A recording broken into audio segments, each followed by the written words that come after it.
I was starting to paint locally as well with the Andrew Wyeth influence, having seen the Andrew Wyeth show at the Albright Knox Gallery in Buffalo, which converted me in one night, like St. Paul's Road to Damascus, from abstract artist to realist.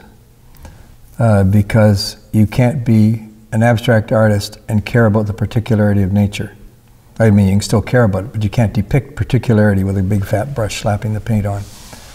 And so my work, especially in the early days, is very influenced by Wyeth.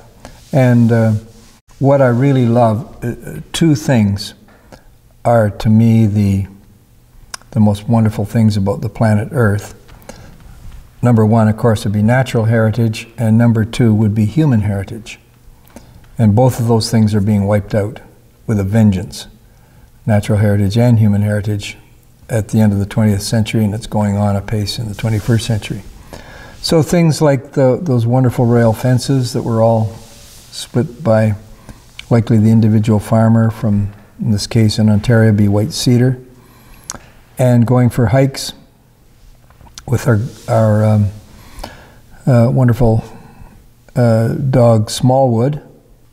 So just hiking around the countryside near Suzanne's parents' home up around Alliston, Ontario.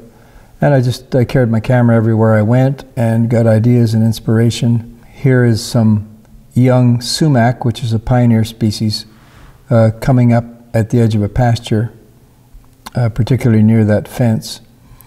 I deliberately put the fence and Smallwood off to one side and have the actual physical center of the painting empty, to have your eye move around and to avoid what I would call a fried egg composition, where your eye goes right to the center of interest and then gets stuck there. I'm not by any means after every blade of grass. I don't consider myself very detailed. I consider myself more of an impressionist. And so I was after the clumps of grass, and you can see what I've done there. I've mainly painted the form of the clumps of grass, almost as if it's a pan full of buns or muffins or something, shading each clump, and then I do the individual things in between. So in a sense, I'm after the air in the grass, and I don't want to paint every blade of grass.